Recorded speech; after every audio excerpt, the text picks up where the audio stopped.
Here we go. Tuesday, July 28th. It's the Breaking and Entering live marketing news show. Biggest marketing news of the day, presented by Tatari. Whoa. Shout out to Tatari. Gino, how you feeling? Feeling great. Happy to be back, Jack.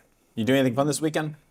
I was with my parents on Long Island. How was that? It was good. Saw some ads. Great ads out there in Long Island. On Long Island? Oh. Yeah, no, it would I watch it. was Do you mind watching the muting? YouTube on the- Jeez. Long weekend. What'd you say? You went to Long Island? I was on Long Island. I got to see some stuff. I hung out.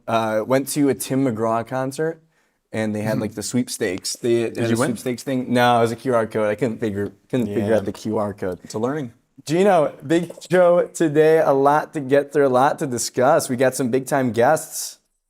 Blake Heel is the founder and CEO of Conscious Minds. They just won Ad Age Small Agency of the Year, joining a great list of agencies that have won Ad Age Small Agency of the Year, Gino. And then we talk with Lisa Bright, who is the new Co-ECD at Optimism BH, the agency out of San Francisco, formerly known as Barrett Hoffer. And then Franke Rodriguez, CEO of Anomaly, joins to talk about their latest win with Popeye's U.S. Creative. That's a big win. That's a big get for the agency that is hot right now. So Frankie's going to clue us in as to what's working over at Anomaly. Gino, anything else before we jump into the top story? No. Great slate. Nicely done, everybody, on the production team. Yeah, nicely done, everyone. First one is day. advertising a joke. I think we have a new beef. I think Breaking and Entering has its first official beef, and it's with frickin' Noel Miller.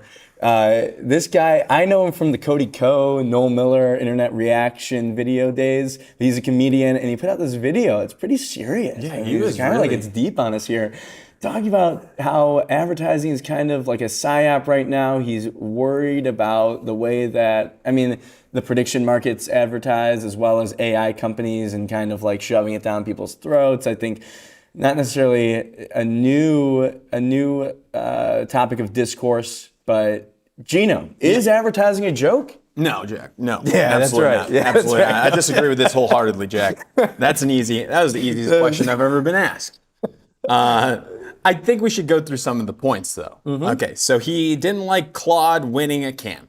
Yeah. A film, I think it was the Film Grand Prix. Yeah. Yeah. For the ChatGPT, where they went at ChatGPT for putting ads. He didn't like that. He likened it to like a Northrop Grumman or Lockheed Martin kind of like type win, like type company. Sure. And he actually put a point saying that those two companies have been awarded in Cannes in the past. So I'm not sure if that's true or not, but that was his first point of contention, Jack. Happy Tuesday to Brett DeVito in the chat, by the way. That was like a mini ad read, like just acknowledging, shout out Brett in the chat. Happy Tuesday on LinkedIn. I'm in the chat. Of course, I think he's hitting like this is like low hanging fruit in my opinion. Also, advertising isn't going anywhere, and Noel Miller himself is proof of that. He does an ad read halfway through the video, Gino. He does an ad read for Shopify halfway through this video. He's like shitting on ads for 10 minutes straight, and then he goes into the Shopify ad read, which like he does his best to kind of to play into it, but at the end of the day, it's like, yes. I will note his contention, I think, is around TV commercial ads. And then even if we want to go into the comment section absolutely reflects some of the sentiment that he's talking about. I think there's people, this first comment, they will do anything but tell me what the F I'm buying. I think that's in regards to like AI or prediction markets, like false advertising kind of deal. All ads just make me mad now. IDK, if it's just age or being more aware of our dystopia, but I can't see ads anything more than loud, parasitic BS, and I have to mute it each time one shows up. 1.4 thousand likes, Gino. What do you think? Yeah, Jack. I think he's bringing up a good conversation. I think we should all watch this video. I think that's a good thing for us as an industry to watch and be aware of. One thing I do have to agree with him on is the Polymarket Kalshi ads. Yeah. And the dystopian future that can cause from it. So I kind of liked his points on that. So that's something that I don't love covering on this show personally, any of those ads. I kind of steer clear of that. I try to. But that would be the one thing I kind of agree on is like, what are we doing with these things? That needs to be regulated. There's like a weird, it's kind of hard because I can imagine working in advertising, you're constantly facing this moral dilemma of, do I create good work for something that might not necessarily be the best thing for society. Yeah. My thought, it's not on the advertising agency to decide what should be regulated or advertised. To me, it's like, I think it falls, not to get like political or government, but like it falls on the government to say, similar with cigarette ads, we shouldn't be advertising cigarettes the way that they were doing it, and then they put regulation in. Similarly, like it kind of falls on the government, in my opinion, to say we shouldn't be advertising prediction markets and gambling to like young people. Yeah, because it's addictive and it'll cause terrible side effects. Yeah. So it's and like betting on like the elections and policy, like it has a real effect. It can get to a slippery slope there. Yeah. I mean, the only other argument that I can see him making, or the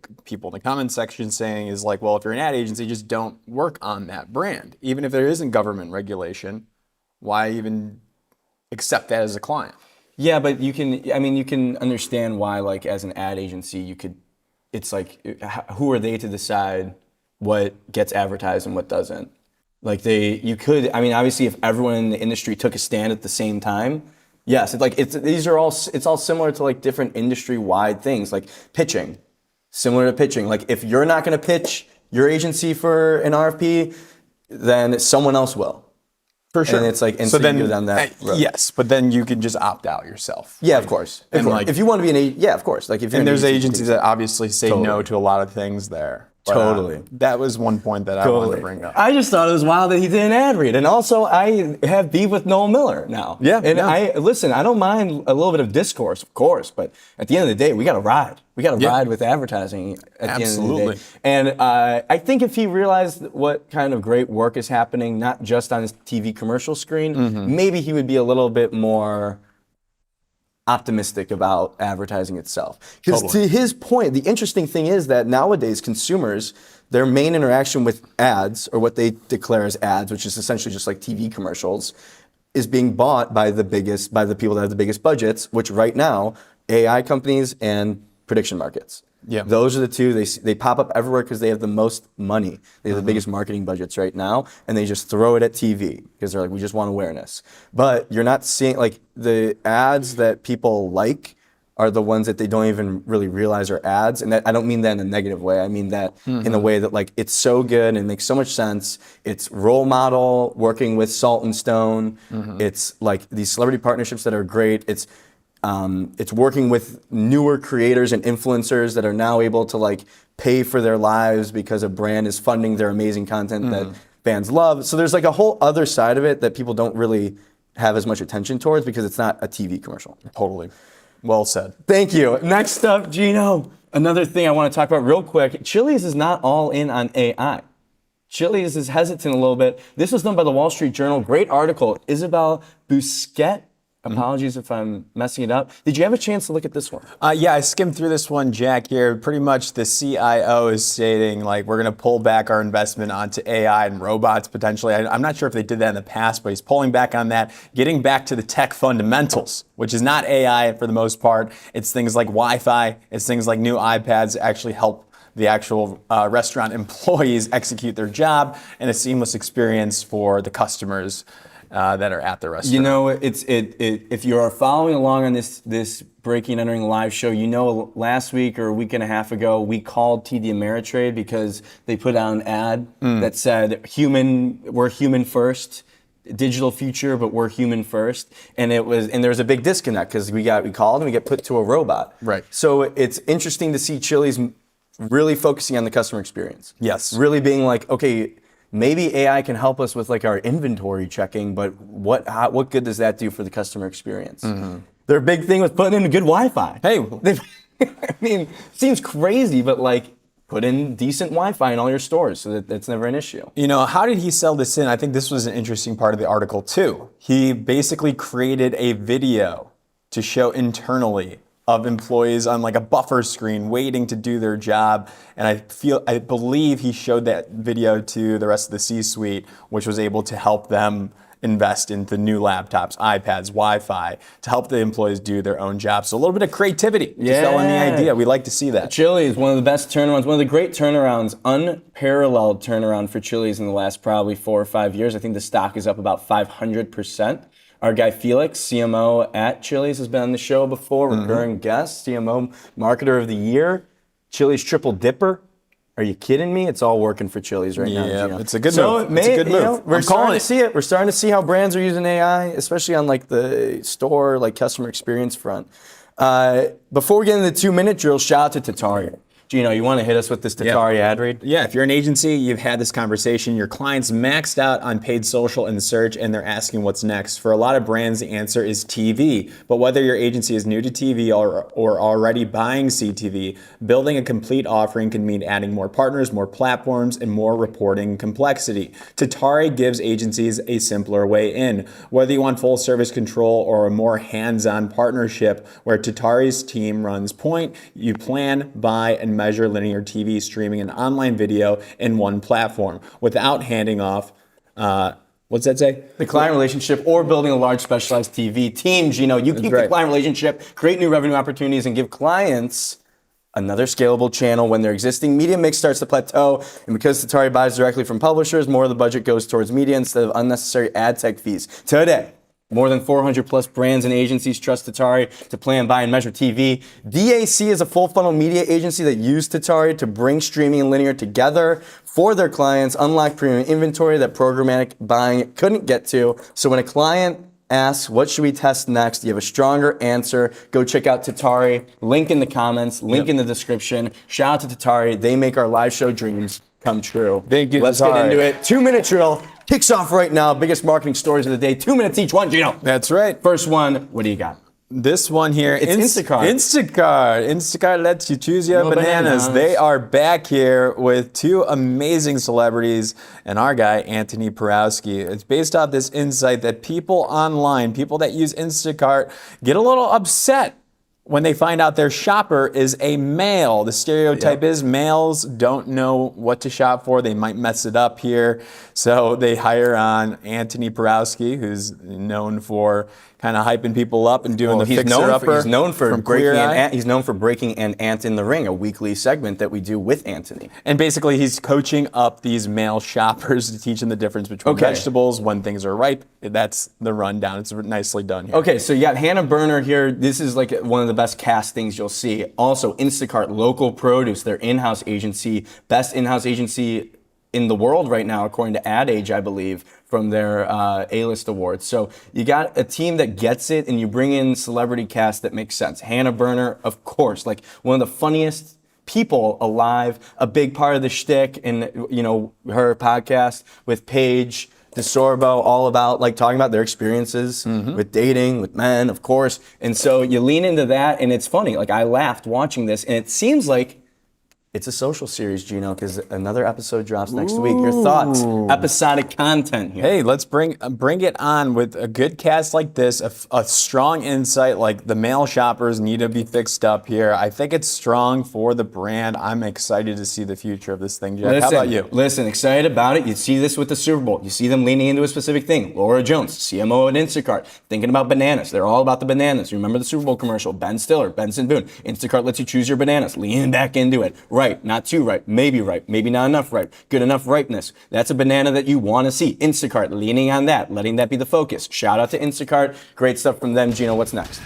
Van Leeuwen wins the lawsuit, and this is a crazy one, Jack. Here, this goes back 5 years ago, I believe. It's a beef. It is the beef, and they come out on top. And there's actually a little nugget here for us advertisers and brand owners.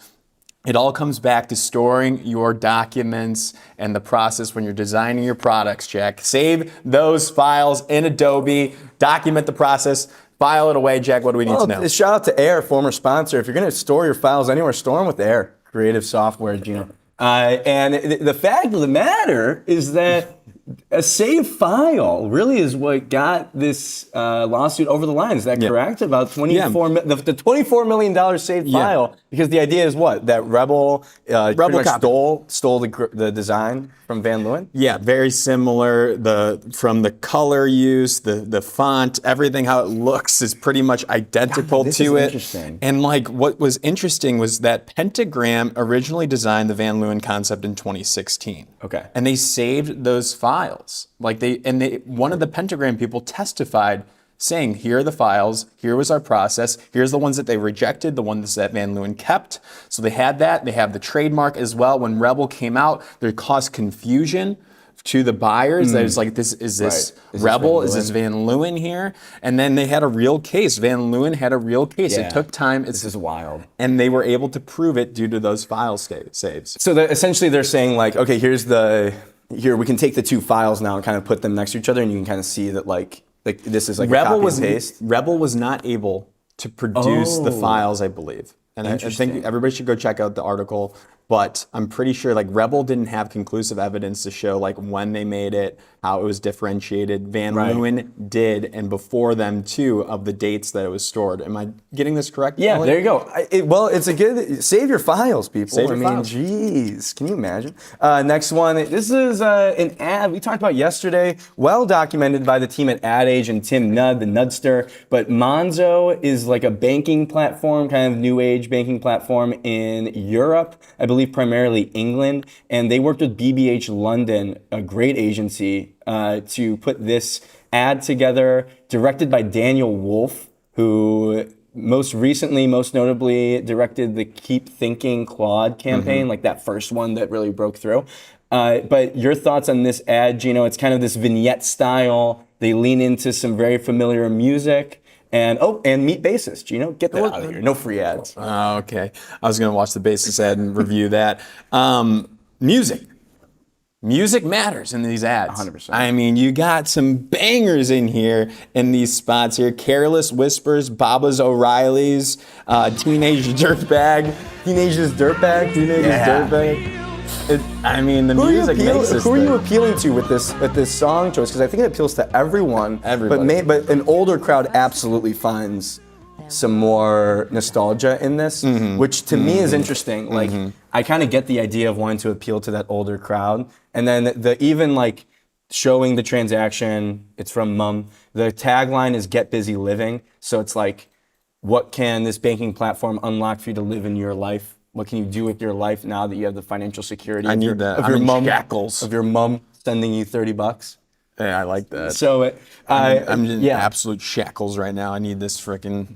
I've never heard of Monzo before this. Obviously, I don't live in Europe, but your thoughts on like, I guess like the financial platform world, because you see a lot of different strategies. This feels closer to like what I would expect a Venmo, PayPal ad to look like. Yeah, I mean, it's appealing to what could be. Like an aspiration of like, you use our app, this is the result. This is not so much in the features, kind of integrated subtly, but really how you will feel after you use it for a long time. Yeah. Okay. We'll move on to the next one. 500 followers to be an influencer. That's a hell of a headline, Gino. What do you got? Yeah, Katie Dayton, Wall Street Journal. Great reporting, great article here, essentially showcasing that brands like Little Spoon, SoulCycle, American Eagle, and Target, just to name a few, have these kind of quasi-training academies for nascent influencers, and you don't need thousands of followers. Some of these brands will tap into the people that have as little as 500 followers on their personal accounts and give them some sort of compensation as their first influencer deal. 500 followers, that's all it takes. Oh my God. This is like the bottom of the funnel, right?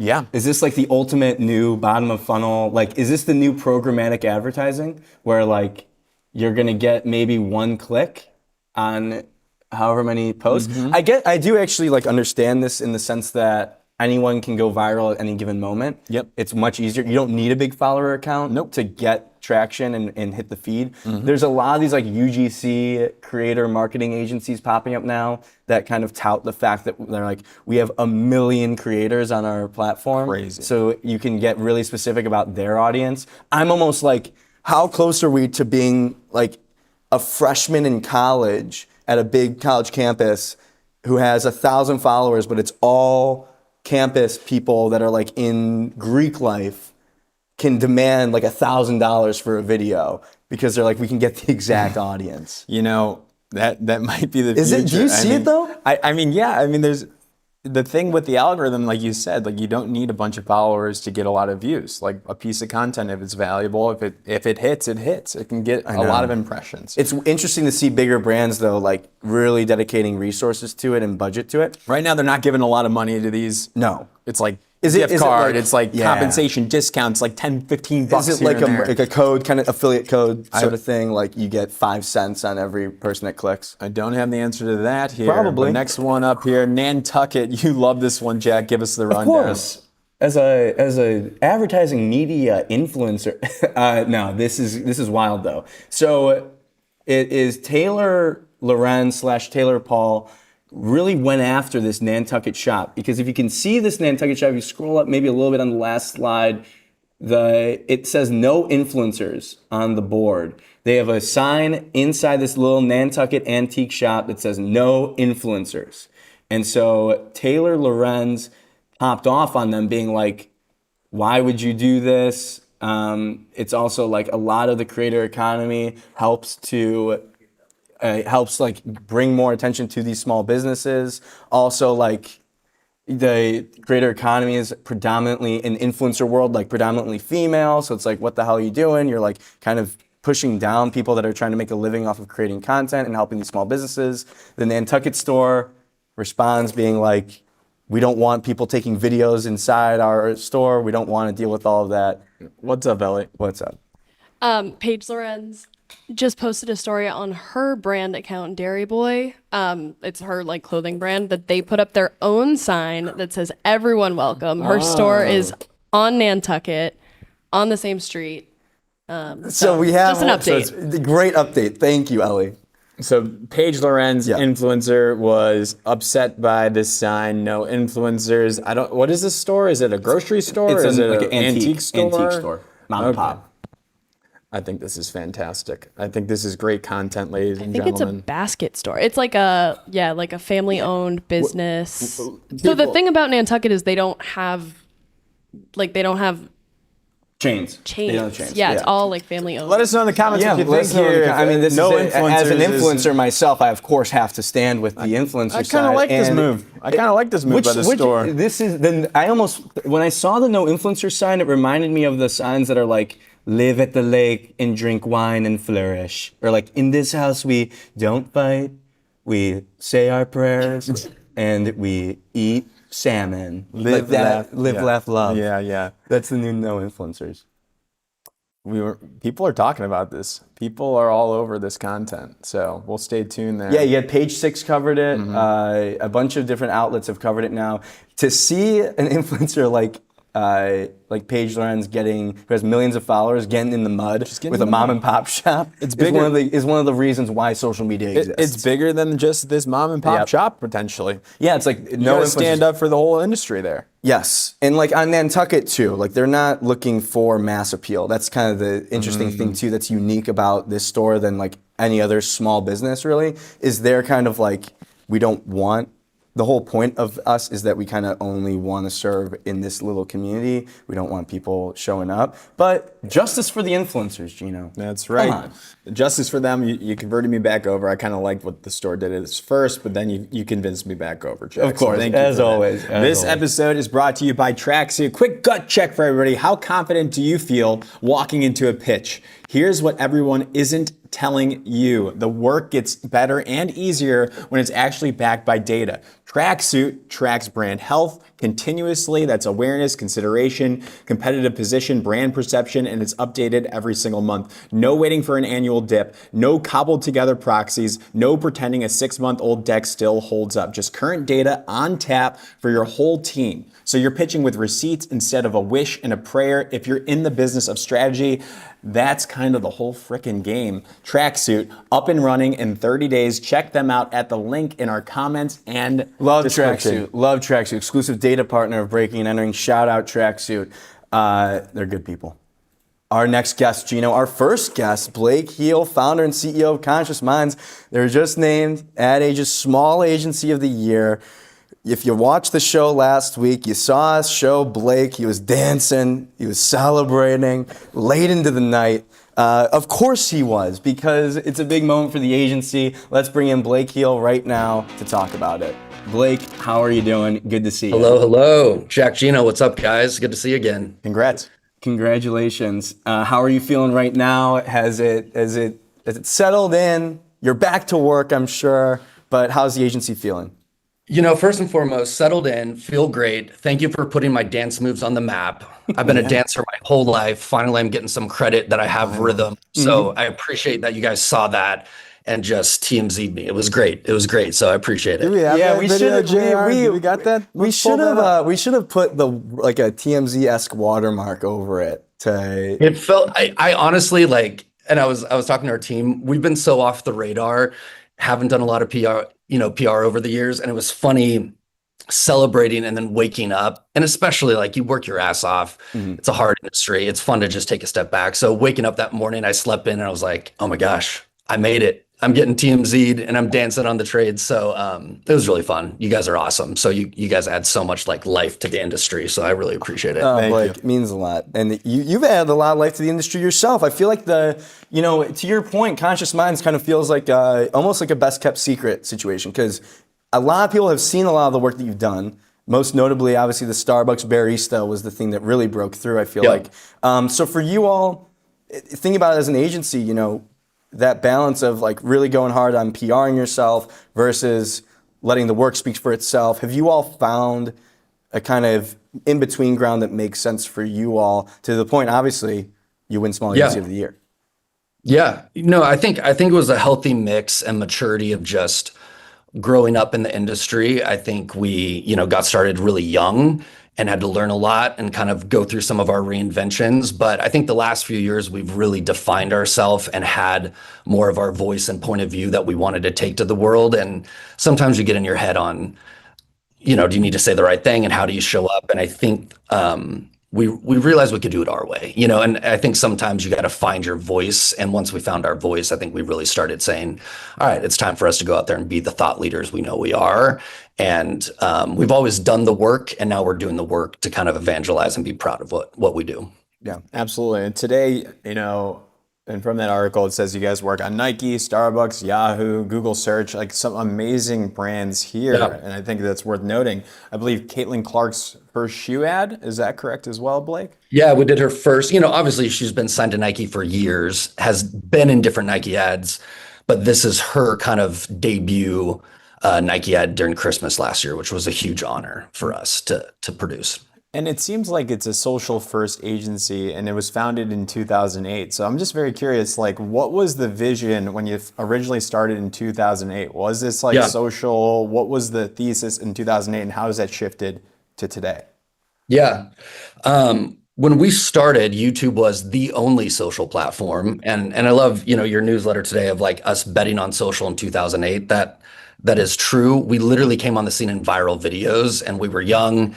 I was right out of film school, and our superpower at that point was like production and pulling off really like kind of visual effects led high end creative for, pretty efficient price points and doing a bunch of viral videos that were kind of the craze back in that early 2010s.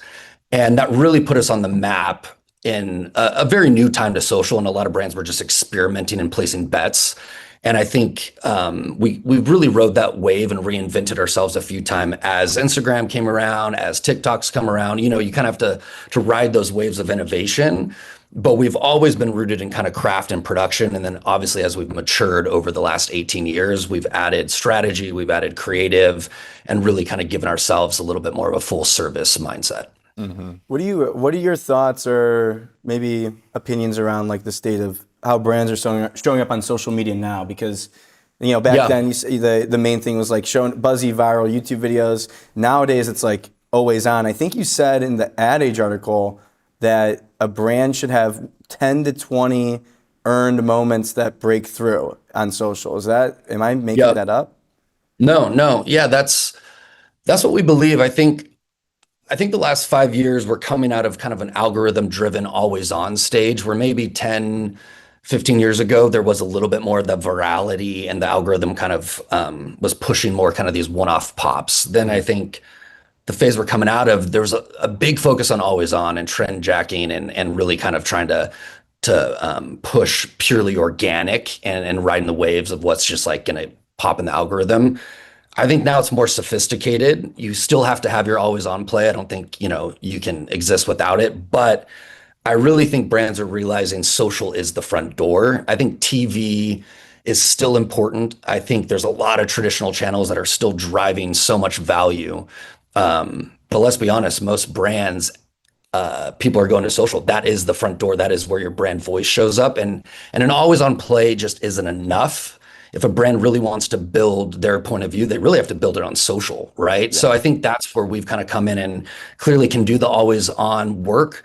But I've really started working with brands that want to invest in curating stories and building their brand voice through social activations. So less of kind of these big 1 or 2 campaigns a year that kind of exist on TV, and more of finding the cultural moments that really represent the brand and come to life 10 to 20 times a year, that are stoking fandom, serving their community, like obsessing the comment section and really pulling out what's the DNA of kind of an authentic voice we can show up and be proud and human in how we're storytelling about these large kind of Fortune 100 brands. So what are some examples of that made you guys the small agency of the year, those plotted brand moments on social? Yeah, I'll give kind of a couple examples. Some of the work I'm really proud of is actually with Yahoo as well, right? So Yahoo, one of the oldest internet companies on the planet, right, was really not putting a lot in their brand marketing. And a few years ago, they really wanted to step up how they showed up. And I think it was tricky to figure out, they're competing with Google, Apple, they're competing with all these large tech companies. And really they have still a huge footprint online, but a lot of people just, kind of ignored them because they've kind of been in the background. And I think for them, doing a big TV ad, could it have moved the needle? Maybe. I think what we kind of agreed on, and as a team, we really collaborate with them really well, is let's really be like a fresh breath of air and have a personality and kind of lean into this like old retro tech company that like really just innovates and does stuff for the people. Because I think they're the original internet company for the people. So we just started releasing these fun, like absurd tech products over like the last 18 months, right? We did a grass keyboard where we literally like glued grass on keyboard to touch grass, which was like a huge, craze going on. We released like this floating desk that you could work from the pool. So just fun, stupid innovations. We sold them in TikTok Shop, and especially Gen Z, they just love that shit because they're like, dude, they see us, they're not trying to take themselves serious. And those activations started building. And then we recently released something with Cardi B, and it was like a big talent collaboration, but it felt right and authentic. I think if they would have done that out of the gate, it just wouldn't have landed as well. But I think those, moments of building the brand that kind of felt elevated led to the reception of a larger collaboration really well. Yeah, I think that's fair. My question is, brands, as a marketing function, you always want the sure thing. It's never going to happen, but everyone always wants the sure thing. And the issue is with organic social, it's that you're kind of dependent on the algorithm. And so you can put a lot into these big activations, but sometimes it just kind of flops. Do you guys have a way of trying as best as you can to mitigate that risk of being, kind of dependent on the algorithm itself? Yeah, it's a great question. You have to take a lot of risks in marketing. I think a good example of really, I think some of our clients have made us better. So I'll talk about a bit of a collab with Starbucks, but Tressie, Aaron, Candace, some of our clients at Starbucks, they believe in one thing to their core, that like, you got to serve your fans, you got to feel your fandom, you got to show up and do everything rooted in obsessing what your fans think, feel, and that's a sure thing. The creative execution might be a miss, but if you do it authentically for your community, you can't lose. It's almost like that, like full hearts, clear eyes can't lose. I think if you're rooting it in that for your fans, and I think even with Starbucks, we took some big swings, and not everything went viral, not everything was a home run, but I think the true fans saw we were doing it from the place of serving them, showing up for them, seeing them, and that's, I think, the bet that's safe. And you can take a lot of risks within that mindset and framework, if that makes sense. Yes. Yeah, I get what you're saying. I love that. Clear eyes, new marketing tech, clear eyes, full hearts. Yeah, little football. Little Friday Night Lights. Yeah. You got to put that on a slide. That's got to be on a pitch deck, right? I say it way too much, but it's just like in advertising, I feel like we all need to put that on our t-shirts and just like that's all you can do I sometimes. get it though, because it's like if you can serve your core fans and you build something for them, yes, like Yep. they'll see it because they're your biggest Yep. fans, so they'll Yep. feel better about the brand and continue to evangelize for it. So I kind of Yep. I almost I can sense that makes a lot of sense. And in today's day, like nothing, you will never have a brand that has everything pop off on the organic social. Like, it's just Totally. impossible. Yeah, it's impossible. Yeah. So Blake, then what's the game plan now? You got some momentum Yep. here. Conscious Minds. Yep. You got two offices, I believe, in Portland and one in LA. Is that correct? What's Yep. the game plan Yep. from here? How are you going to grow from here? How are you 500 going to capitalize employees. on the momentum here? 500 plus employees. Don't scare me with the 500 employees, man. You know, we have close to 75 employees. We love our community. We love our culture. There's definitely not this like, hey, we are trying to get big for the sake of getting big. And I think that's a what I would do. luxury. Yeah, well, he doesn't want to get out of the Well, small agency category because I think the small agency community You won it is already. incredible. Yeah, honestly, it was one of my first times at that conference. It's such a great community. I agree. It was like, man, I just want to like these people all have just big hearts, love on each other. Look, I think we're trying to really take work and find clients that believe in us and give us the opportunity to do good work.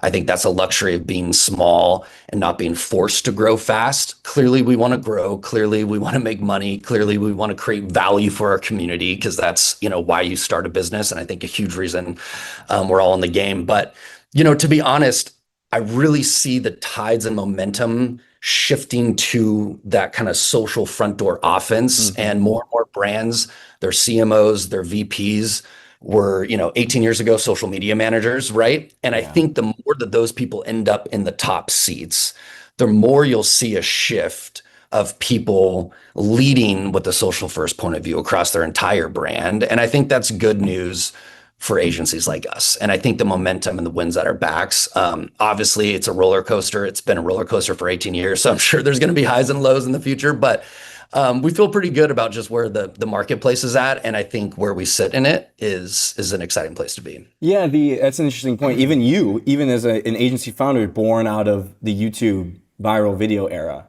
like you weren't born out of like TV commercials, and there's only gonna be more and more of that kind of story. I think you see it a lot now, like creators popping up with their own agencies or people that make stuff that gets attention. Brands are like, I just want to work with you because you can get people's attention on social.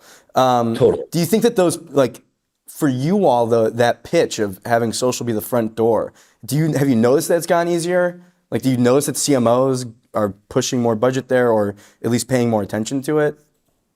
Yeah, I think it's gotten easier from an investment, and it doesn't have to be debated as much. I think it's gotten harder because every agency is going for that, right? So I do think it's more competitive. I do think there's a lot of traditional agencies that are obviously shifting their model, and they should be, right? So that's great. It's not a bad thing. I think everyone's just seeing and reading the tea leaves. So yeah, I would say the reasoning is easier to get to, and the competition is getting harder. You're right. Like, so those two things are definitely happening at the same time. Yes, it is. It has been fascinating to see over the last year. Every brand has come out with their own social series, episodic social content, organic, which it's very interesting to see, you know, who is following and who's leading, and like seeing formats being copied.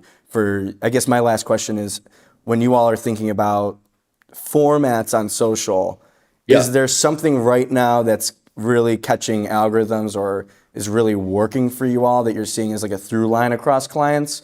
I'm sure you can say like, well, it depends, but if there is anything, because like for us at least, when we post, we're posting a lot of carousels on Instagram, and those have worked really, really well for us, regardless of the subject matter. But when it comes to like talking about advertising, carousels have worked a lot. Do you guys see anything similarly? Yeah, no, it's a great question. And I think part of it is the do and does it. That's a big quote. And I will give y'all props for even going to the live show. I'm sure you guys waking up every day doing a live show, like it's a burden. Let's be honest. You guys are making tons of content. And it's hard to tell those stories every day. And I think a little bit of what we've seen is, I don't think there's a magic like, hey, you got to post 5 times a day or 8 times a day. I think there used to be a little bit more of like a focus on how much you post. I think, working with some of the platforms, there's really a consistency to posting quality content. I do think we are seeing carousels pop off really well. I think we're still seeing, still assets come back a little bit, which is great. And I think the repeatable formats, similar to almost like the verticals and even in Hollywood, I don't think they're actually getting like these like crazy viral numbers. I think it's actually just a way to capture an ecosystem, and you watch one episode of something and it hooks you into a little bit of that. Like, you don't have to watch them all at once, but they pop up over a week and you have 5 touches that someone's kind of tracking with rather than 1 touch. Similar to your guys' show, right? Like, suddenly all your clippings from your show, people are like kind of getting to know your show, even if they don't sit down and watch the live show. It's a little bit of that, oh, we're building a narrative over time. And I think we're all starting to realize social's not just this like ping, ping, ping, ping, ping. It is, people are tracking with narratives in a way that, is more sophisticated than I think we maybe thought a couple years ago. Yeah, it's like you just scroll through your algorithm and note how many times you see like a format or a creator that's doing a similar kind of video that you've already seen, and you don't follow them. So yeah, at a certain point, you gotta trust the algorithm. Exactly. Exactly. Blake, thank you so much for joining the show. Congratulations to you and the rest of the agency. Give everyone our best, and excited for the next chapter for Conscious Minds. Thank you so much. Thanks for having us on. Keep doing what you're doing, guys. Much love. You. Appreciate it. See you, Blake. Cheers. You think he kind of looks like me? Oh, Kind of similar looking. You think so? I look like him. Yeah. Okay. All right. Yeah. A little bit.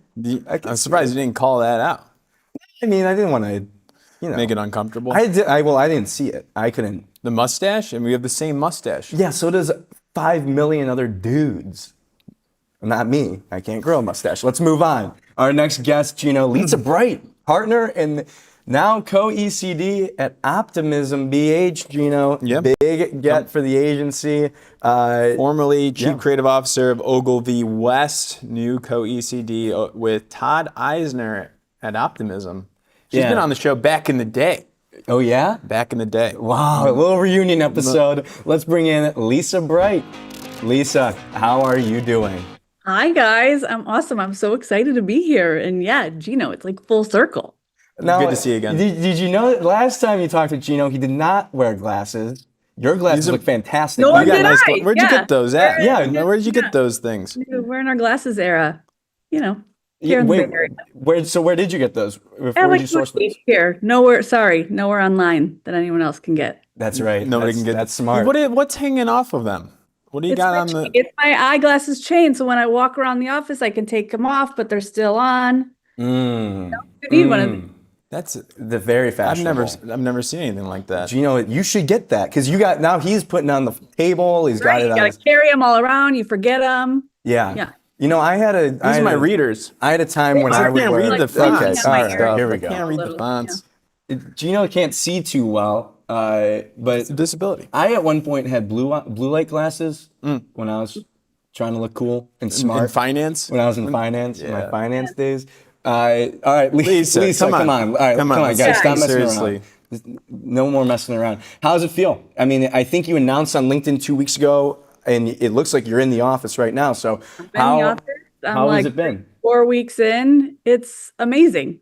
It's so fun to be here. It's such a talented group of people. You can't argue with it every day when Optimism is on the door, on the wall behind me. It just feels really, really exciting.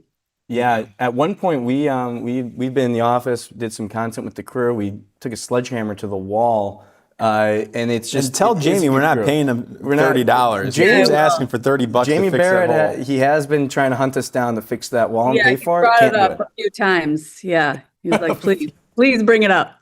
Tell him it's not happening. But I want to ask about this new phase of your career. You've done a ton. You've been at some great agencies, Iris Worldwide, FCB Chicago, Ogilvy, of course. What does this new phase kind of mean to you in this stage of your career? Yeah, I honestly feel like all of those experiences have led me to this role and this opportunity.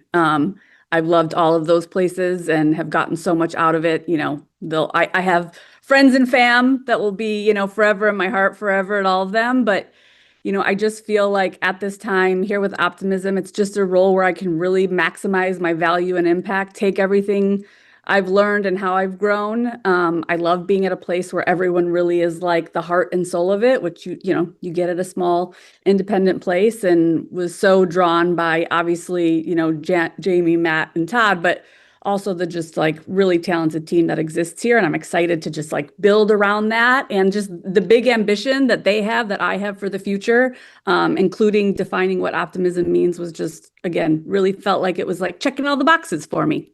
I'm curious about that. I mean, obviously going from a lot of those holding company-owned agencies now to independent. In the conversations that you had in the interviews of the lead up of making your decision, was there something that stood out to you specifically that flipped the switch where you're like, yes, I want to be at Optimism?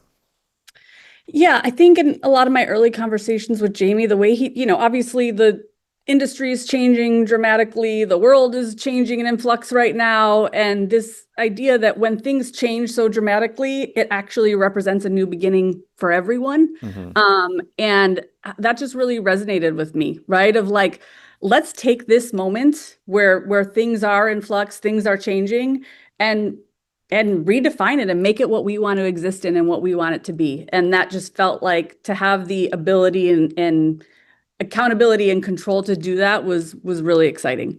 Yeah. So is there anything that like sticks out immediately, or thoughts around the way that things are changing that you think is top of mind for you and the agency? So much is changing, right? I mean, we don't need to, say AI 100 times on this call, and I don't want to talk about it, but like, it really just feels like one of those moments where it's going to be different on the other end of this, and I don't have a crystal ball to say what that is or all of the impacts, from consolidations to tech to all of that. But again, it's just about if we continue with our vision forward, right, and not looking at like behind our shoulder at like the dooming fear, that sometimes is there. I think we get to be able to, like I said, kind of define this new chapter, and I think we'll all come out better for it. I really, really do, and that's what I get excited about. Yeah. I kind of get it. Like you almost, you don't know what's going to happen, but if you can position yourself as an agency to be as adaptable as possible, I think that's all you can ask for. Because otherwise, like you can predict it and try to go down a certain path, but you don't know that that's going to be the correct path, and then all of a sudden you're off course by 1,000 miles because you were so gung ho. Versus like if you can be adaptable, I kind of get that.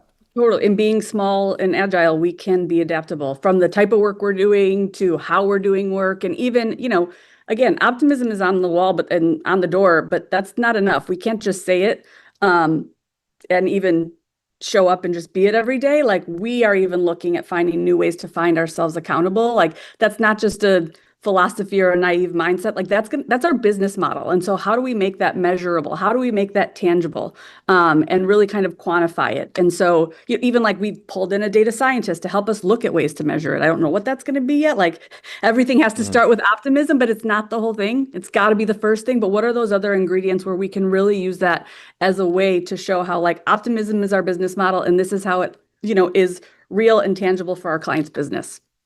Very interesting. So new gig, new job, new leadership position here. What are you like? Are you going to take different approaches to your leadership style? How do you want to take this role now that you're just getting started?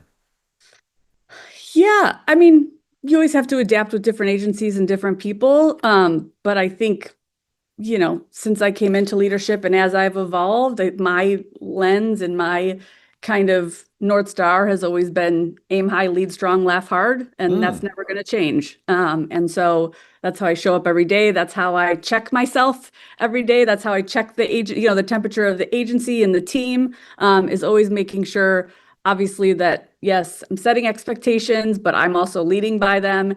And then if we're not, this business can be hard, but it also should be a hell of a lot of fun. And if the days are, less fun than more fun, we got to use that as a point to infuse some more laughter and levity, because we're pretty lucky. I want to ask about, you kind of mentioned it, but consolidation, people, talent moving around like now more than ever. What is like some advice maybe for people out there that, similar kind of level of experience that you have that are looking for a new role or thinking about like, do I go freelance? Do I go independent? Do I try to find something else? What are your thoughts on like navigating all of that amidst a time when the industry is rapidly changing? Oh gosh, Jack, it's so different for everyone, right? Like I don't think I can like Do you want to, did you have flip a have one coin? piece of advice. Yeah, I just flipped a coin. No, it was very personal and professional for me, right? And Yeah. again, like I said earlier, just was all of my experiences felt like this role was like packaged up with all of that for me. I think what is interesting is we can start looking, the opportunities are beyond ad agencies. And to me, that is exciting. I chose another ad agency, but there's especially in the Bay Area, but any market, it's advertising is so different now. It's not just like one path. And that to me is go find your path, is what I would say, and be open to looking at it different. And, success looks different now. Why did you decide then to stick with another agency? I think because I personally like the diversity of agencies, versus like going client side where you kind of commit to one, which, was certainly open to, but just didn't find one that I was, so passionate and committed to. And I guess I'm just not ready when I talk about the hope of the future and all. I want to help this industry be the best it can be. I really do. And I will do what I can here at Optimism to make that happen. And advertising has always been a resilient industry, right? As we say, creativity belongs to the believers, right? So I just think there is this moment of creating the industry. I'll create the agency Yeah. that we all want to work in and that we want to be proud of. Be the agency you wish to see in the world. That's a quote from Lisa for sure. We can just attribute you to that. Lisa, by the way, graduate of Illinois State University. Oh man, go Redbirds. Go Birds. Go Birds, roll Birds. Gino and I went to Illinois, so neighbors there. Hey, Did you guys grow were up? smarter than me. You're smarter than No. No. Hey, I didn't say that. My dad was a guidance counselor. He just kind of got me in through this connection, so you're good. My sister went there. She Oh, well, listen, are you from the Chicagoland area? I sure am, Jack. Yeah, I'm from the south suburbs, Homewood Flossmoor, but then Nice. lived in the city for a long time. Okay. My adult. All right, let's do this. Let's power rank your experience advertising scene wise. Chicago, New York. Did you spend time in New York? I did. Yeah, Chicago, New York, San Francisco. Let's go. I have to rank them? Yeah, rank them. Guys, Rank them. this isn't fair. And we won't tell Jamie if you say San Francisco is not number one. Oh, okay. But what am I ranking them on? Like, Okay, let's- just general advertising community in just The food scene. Yeah, let's go food scene. Okay. Well, then I would go New York, Chicago, San Francisco. Yeah. Okay. There you go. Listen, are you? Listen, that's fair. But I'll say I'm still like I've been here for 5 years, but I'm still getting out, guys. Like I'm not out and about in San Francisco the way I was in Chicago. New York. You're not So, you don't emotion like you used to. You don't. You're That's not right. outside. That's right. I have too many children. Well, you know where to find the nice glasses, that's for sure. Yeah. Can we get Not Gino an sharing affiliate that. code? What's that called? You're gatekeeping the Yeah. damn glasses. Sorry. That's how you do it. I would do the same exact thing. I also, They if stopped selling Lisa- them forever. Yeah, if I'm Lisa, I don't need people to associate her fashion with your fashion. Why not? Because that's a bad look for her. No, it's not. It's like, oh my No, God. it's not. It's a good look. Like, I'll share, I guess. just it looks like Gino. Like the glasses it would be a bad look. I don't blame you, Lisa. Oh, but he Was- does is- the same. Last question: is your last name? How much did that play a role in the hiring process for the agency Optimism? I mean, you gotta ask them on their side, but I gotta say, I'm not like a spiritual universe person, but it did kind of feel there was something like cosmic there happening. I would agree. I would say that you don't. It's not like Lisa Doom. Yeah, Lisa Dark. Yeah. Or like if I totally just came in and was like, haha, and then was just like the most negative, pessimistic person ever. That'd be a good one. That'd be great. Well, Gino's going to spin up an agency called Pessimism, and it's There you gonna go. Oh, yeah. he'll hire Lisa Doom. Well, Lisa Doom. Lisa, thank you so much for joining the show. Congrats on the new role, and Thanks, guys. excited It to was see so what good comes to of it. see you and chat with you. And yeah, remember, hope is punk. So Hope is punk. Optimism. I love forever. that. Hope is punk. Thank you, Lisa Bright. We'll Thank see you ya. guys. You're the best. That was Lisa Bright. That was Lisa Bright. I think that there's something there. Gino, you gotta hire people that have last names that Totally. are like you talk about branding. Yeah. We got to be thinking about She's that. born for that role. She's born Or did for they it. rebrand the agency because they wanted to hire her? Correct. I would do the same. I would do that for sure. Shout out to Tatari. Shout out to our exclusive data partner, Tracksuit. Our next guest, our final guest, Gino, set the scene for us a little bit. What just happened? What news hit the wire this morning on Ad Age? This morning, Ad Age, was it Bonilla that scooped it? We'll say it was Bonilla scooped it. Popeyes selects Anomaly as their creative agency of record in the U.S. A little bit of a agency roster shakeup, Jack. They got a new agency, I believe, in Canada. They got some shopper agencies and stuff like that. But we're focused on Anomaly here in the United States of America. And we're bringing on Franke Rodriguez, who's the CEO of Anomaly, to talk about the big win here, talk about Popeyes. Let's bring him on, Franke. Frankie, welcome to the show. How you doing? So good, guys. Good to see you again. Hey, Gino, hey, Jack. How are you? Hey, congrats on the win. How are you guys feeling over there? Yeah, we're feeling good. We're feeling good. What's not to love about, fried chicken and Popeye? Heck yeah. Love that chicken from Popeyes, of course. What did you guys win? What's the nature of the relationship? Could you explain that for us, please? Yeah, sure. So we won lead strategic and creative responsibilities for the Popeyes brand here in the great United States of America. So dare I say AOR is what we won. And with it, just a phenomenal opportunity to help write the next chapter for this incredible brand, Popeyes Fried Chicken. Can I ask a follow up on that, Jack? Yeah. Is that okay? Please. I guess I don't think we've ever asked this, but and it changes in every pitch here. But what are the responsibilities directly for strategy and creative leadership here? Like, what are you guys tasked to do? Yeah, it's great. It's a great question, and you're right. It does change. I think it changes depending on the client, the nature of the ask. I think in this instance, right, Popeyes has been on a journey, and I think they've got some new leadership over on their side as well. They're changing up quite a bit in terms of in the store and the experience to better meet expectations. And so this search really was to kind of go help them reposition the brand strategically. So, when we say strategic lead agency, right, it's how do you take all the things that we know to be true about what makes Popeyes different, what makes Popeyes special, and articulate it in a way from a strategic perspective, first and foremost, articulate that in a way that is compelling, right? It is easy to understand, that is gives someone a reason to go in.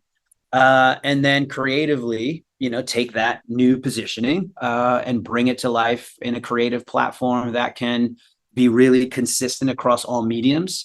I think sometimes when you think about the QSR category, right, that it's so high volume, it's so competitive, it's so fast paced, you execute in lots of different places that sometimes you might lose the consistency that, makes a brand really sticky for a consumer in the consumer's mind. So that's part of our creative remit, right, is reposition that brand, articulate the Popeyes difference in a compelling way, and then bring it to life creatively in all mediums, from TV to social to culture to experiential, in a way that feels really consistent and really believable. Love that. Feels like a big task. Oh my God, I feel like it's heavy. I mean, and it's well documented. I think that Popeyes is due for a little bit of a rebound situation here, getting back on track, and it's interesting. It's interesting to hear, the level of trust. Like, I guess Franke, you bring us into that pitch, or as much as you can, like the conversations of what are the things? What are the things that are kind of maybe limiting Popeyes right now, or the things that maybe they can hone in on that you're seeing, if you can? I don't want you to have to give away trade secrets here. He's good. For sure. I think you said something awesome in there, right? Trust.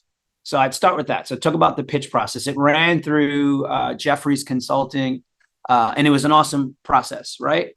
And even down to like it was an interagency briefing, right? Like they made the decision to brief all agencies together at the beginning, which I'm a huge fan of, right? Because immediately, again, you're starting to build trust and credibility. When you're on the agency side and you're in a competitive pitch, when you don't know who the other agencies are, it's just a distraction. You spend half your time sleuthing, right? Trying to figure out who else is in and what do we know about them. It was just kind of like they went, hey, here it is. This is what we're looking for. Here are the agencies you're competing against. Best of luck, and ask any questions.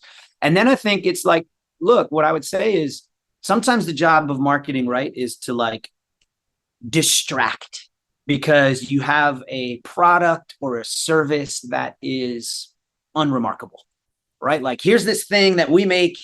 It's not that different than what everyone else in the category makes. But if you buy it from us, you might.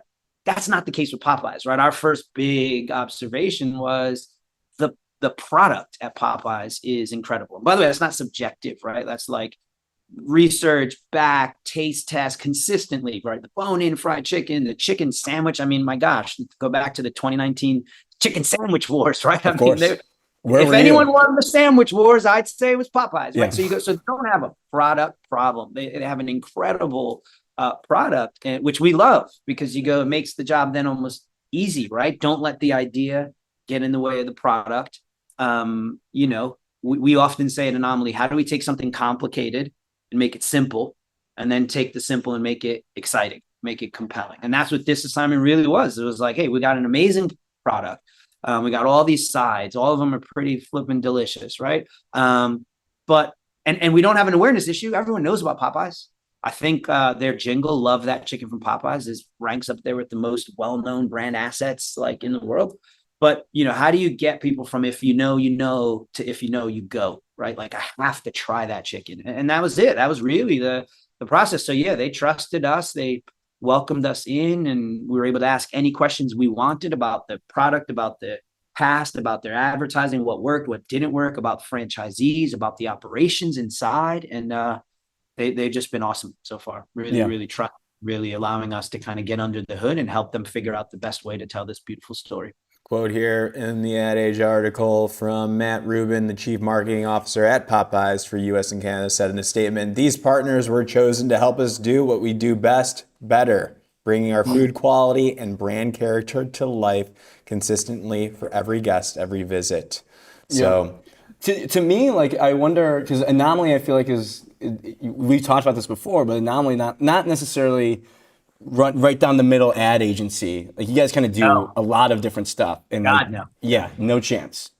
And so I wonder about that for something that where specifically for a Popeyes, the customer experience is so important. There's so, like how the customer interacts with the restaurant itself plays such a big role. There's so many like examples of other restaurants or fast food where it's like the customer service is impeccable and it's kind of what the brand is known for and it just makes everything matter. These days too, like the worst thing you can do is have a massive gap between what a customer sees as an ad and what they're fed online versus what their actual experience is. Is that something that like you all are thinking about of, even going as far as like the touch point of the customer experience itself in the store? Yeah, it's a great question, and you're 100% right. I mean, that is the challenge of marketing, I guess, nowadays is like consumer expectations are at an all-time high. In every category for sure. Mm-hmm. And when financial pressure is building, which it is on both the client side and consumers, when we're looking at all the news and what's happening and the expectations then are even greater still, because now you're like scrutinizing every dollar as a consumer you spend, right? And you think, I'm going to spend $20 to feed my family, man. I got some pretty high expectations. So, I mean, look, it's early days for us. It's a new relationship. But what I would say again is I think the Popeyes clients, Matt Rubin, you just quoted him. He's incredible. The president over there, Peter, long time in the RBI system, came from Burger King, where they've just done remarkable work and turnaround. And I would say I'd point to Burger King as an example of where what they're saying in marketing and communications is also coming to life and true on the operational side. And that is a winning formula, right? And I think they've invited us in to kind of explore that, scrutinize that, and the franchisees, I won't say too much there, being respectful of those relationships. But what I would say is, I grew up as a McDonald's kid. My dad was a McDonald's owner operator, franchisee. My brother, and we in the past at Anomaly, we've worked with other franchisee models, Panera and Denny's. These franchisees love Popeyes. They believe in it. They believe in the product, and they are so committed to making sure that what gets communicated out there, irrespective of the channel, TV, social, or whatever, that they're able to deliver that experience to the level someone would expect in this store. So not to say it's going to be easy, but what I would say is you got commitment from every level of the organization, which as an agency is all you could hope for, right? Is that everyone's pulling in the same direction. I mean, we look at Anomaly's track record as well. I'm a big fan of this guy. You'll remember this one, Tony Balonovich. Tony Balonovich, the king of cold cuts. King of cold cuts, Jimmy John. Oh, of course. Come on now. Richie! Is there going to be a king of cold cuts? Come on. Character for Hey, Popeyes? It's early. Yeah. I love that. No, we tried to convince Tony Balonovich to switch sides now. No, well, look, we're early days, right? I think our first work on the brand will launch, end of summer, sort of into early fall. Scoop. We'll take that. And we're excited for it. We're excited for it. That's great. Listen, if you need Gino to plug in at all, you need that. Hey, listen, I'm with you. I tell you what, every time this is only the second time I've done this show with you guys, but every time Gino throws out a banger of an idea. I don't know. Well, this is the issue. I always am like, oh my God, these people are like, probably like, shut the hell up. I don't need your ideas. We just worked our asses off for this pitch. And now Gino thinks he can just toss an idea in there and be but like, you don't see what I did was I was actually reinforcing their history and credibility as an agency by throwing up a past example of work they've done in a similar category. Therefore, it was a nice play by me. Thank you very much. Frankie, I feel like Anomaly's been on a bit of a heater. Like I feel like you guys have won a bit. Can you remind the audience, like what have the last 6 to 12 months looked like at Anomaly? Oh, wow. 6 to 12. That feels like so long ago. I'd say this year. Don't hurt yourself, Frankie. Yeah. I'd go USTA, Holiday Inn for IHG, Smirnoff in the Diageo portfolio. Very recently, IBM. Right. Over in Europe, we won a fantastic assignment with Red Note. Now, obviously, Popeyes. You got a Paris agency too now? Yeah, and you opened the Paris office. Yeah, that's right. Open our doors in Paris, which is incredible. And then obviously, that's coming on the heels of like having won Starbucks and Chevy and Target the year before that. So no, it has been some great momentum, which we feel very blessed about, because it's not always the case. So when you're on a heater, it's like in Vegas, right? You roll the dice. I love dice, baby. Let's keep going. I love it. Yeah, we always. I think. I mean that aspect of it, I think, is so interesting about just the industry in general, is how the competitive nature of it, and it's great to hear like Frankie, you speak candidly about it's competitive. You want to win. Yeah. You got to win. Yeah, and there's a lot of great agencies out there, right? And we never take it lightly. One of the things we always say is stay humble, stay hungry, right? We're on a heater. It's been great.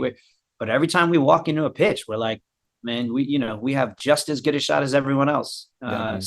So it's good. It's good when you win. Yeah. Hey, Frankie, before you go here, you said your father, I believe, your father was a McDonald's operator. Is that correct? Yeah, correct. What's your go-to order at McDonald's? What's your go-to order at Popeyes?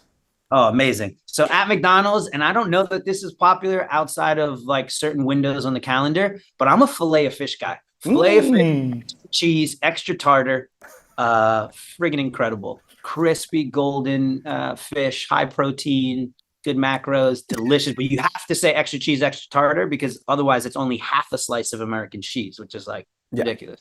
Yeah. So that's the go-to at McDonald's. And then I just get high C orange. Popeyes, I'm a blackened chicken tenders guy. Wow, health conscious. Not enough people know about this. Popeyes is known for bone-in chicken. Yes, it should. It's friggin' incredible. Get the 2-piece bone-in, spicy, amazing. But I'm on a little bit of a health journey right now, and they're blackened chicken tenders. It's not breaded, but it's seasoned and it's fried and it's flippin' delicious. And I think you can get 3 of them for like 210 calories. And then you throw the mashed potatoes and gravy on the side. So at 300, 350 calories, you got an amazing lunch, which is pretty. You got a whole microculture Yeah. of the gym bros and gals that would love That's right. that. Yeah, the so. macros. That's right. So tell them. Macro maxing. The gravy, I like the gravy on the mashed potatoes at Popeyes. There's a little bit of a kick to it. Whoa. Yeah, the Cajun gravy. The Yeah. Cajun gravy. It's got bits. There's a That's kick. the That was thing, man. my nickname in high school. Cajun gravy. Yeah. Cajun gravy. Tony Milonovich and Cajun gravy getting back together. I love it. Frankie, appreciate you taking the time. Always a pleasure. And keep us updated on the health journey, by the way. Yeah. Yeah, we'll do. I appreciate Awesome. you guys, man. Yeah, thank you, Frankie. All right. See ya. All right, that was Frankie Rodriguez, CEO of Anomaly. He's got a great. He's good. He's got a great on-camera talent. Yeah. Tony Milonovich. Just a good personality. He's just a happy guy. Yeah. You know, I didn't want to say it, but it's Okay. this time of the year where they're probably working on Super Bowl. I know people are working on Super Bowl Yeah. out there. Don't I hide. know you. I know that you're working on Super Bowl right now. I think that some of these agencies, a little scoop, have been working on it since like March. That's ridiculous. They're already thinking about it, already for the next year. It's know. like always on, the bigger one, the ones We're that you know. coming for you. I think you can pinpoint. We know you. We can make it. Maybe we make a. This is a good graphic for Instagram. Ellie and Jr. Is like pretty much predicting what brands we know for sure are going to be in the Super Bowl. At this point, I think sure. I think you can like a Pepsi for sure going to be in the Super Bowl. Yeah, I mean, and Budweiser. Well, actually, one that might not be is what's the car? WeatherTech. WeatherTech might not be. WeatherTech has been in the Super Bowl like every year, but they just got a new creative agency. So, You're giving away good information here. well, it's true. It's out there. You're providing valuable information. I'm just saying. Back to our content thesis real quick. Well, that was the episode. Today is Tuesday, July 28th. That was all the marketing news from today with some of the biggest names in the industry talking about the biggest stories in the industry, presented by Tatari. And shout out to our exclusive data partner, Tracksuit. If you want to check out either of these, support them. Support us. Put those Supporting links in them the means damn comments too, Checking them JR. out. Checking them out means you're supporting us. Click the links in the comments that we have. Give it a little peeksy. Just give it a look. Give it a little peeksy. Give it a look. Give it a look. Advertising to advertisers on an advertising live show. It's a dream. Little punk Noel Miller or whatever would hate that. Yeah. Punk. Do something about it. If you want to know what I meant by that, if you want to get in on the inside joke, just rewind to the beginning of the show and you'll know exactly what I'm talking about. Alrighty. We should be posting a recap right after this, I believe. Yeah. Find it on YouTube, on Apple, on Spotify. If you missed this, if you're tuning in now, great show today. We're back in action again tomorrow, 11 a.m. Eastern time on LinkedIn, YouTube, and X. You know, I was thinking, Yeah. would we ever do this show starting at 12 or 12:30? Like 12:30? Yeah, maybe. Should we? Well, like I was talking to some people, they say like their lunch is usually like 12:30 till like 1. What do you think about that? There's a little off camera, little side there. I don't. For the people sticking around here, I'm curious. I don't hate that. It would give us more time in the morning to get set up. Should we do that? Should we just do it tomorrow? Should we just? I don't know. We can ask him to move. We can ask. I don't know. Like We can ask. Him. it's prime time right now for work. Like, Really? you should be working. Well, yeah. Maybe we do it. Maybe we can start doing it at 12. We'll start maybe next week. Maybe next week. Maybe next week. Let us know. Yeah. Ellie, anything you wanted to talk about? Anything come across your desk in the last hour and a half that you want to discuss?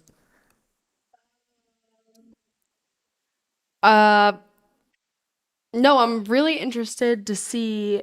Honestly, I would love to hear more female influencers' perspective on Can we the pull up? Paige Lorenz thing. Can we pull up the comment section of the Nantucket shop of their latest post? I think a lot of Say it's a people. war? People are on the influencer side.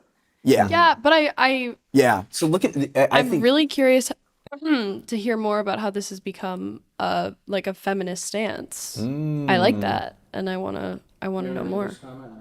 The irony of you posting on social media. So the account is the Nantucket shop. We know that Paige Lorenz and them got into a beef because the shop in Nantucket said no influencers allowed. And this person, Joyce E. Chab, says the irony of you posting on social media to hate on social media influencers, ... This industry has given young women the ability to build communities out of nothing, given so many women opportunities they never could have dreamed of. And then they go into basically saying like, F you guys kind of thing. The irony is so real here. You don't get to shit on social media and then use it as your megaphone. So yeah, I mean, I feel like these people make a good point. Can't argue with that. The shop is like saying we don't want people like filming in the store. I don't know. I feel like that's a baseless sort of excuse because they're filming in their store right here.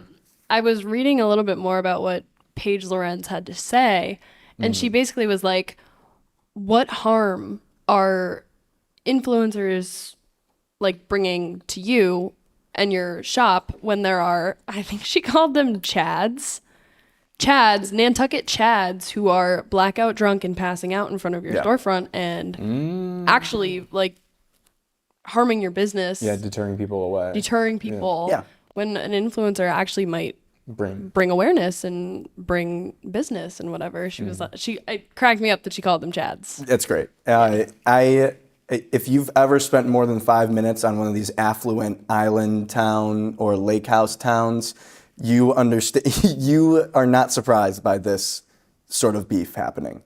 You have like the people in Nantucket. This is a store that's probably been around for forever. People that have lived there forever. They hate new. They hate change. It's like, boomers yelling at the clouds kind of thing here. To have your main thing be like, we don't want people to film in our stores or ring lights, influencers, is just like classic kind of these people that live in their own bubble sort of talk. Anything from you, Gino? I agree. I mean, influencers should be allowed to film in there. I think that's what I'm learning as I'm piecing this all together. Always great to talk on the Breaking Entering live show. We're losing Gino. We're losing him. That is the live show. Yeah, what? Sorry, I'm sorry. You kind of lost me on this one. I don't know. I don't know this. I don't know. That was the Breaking Entering live show. Thank you. I'd rather talk about like a new Wyden ad or a new Droga 5 ad personally. But hey, good luck. Listen, welcome to the future of advertising, buddy. Get ready to learn influencers. Tomorrow, Wednesday, July 29th, we're back, 11 a.m. Eastern time. We'll see you then.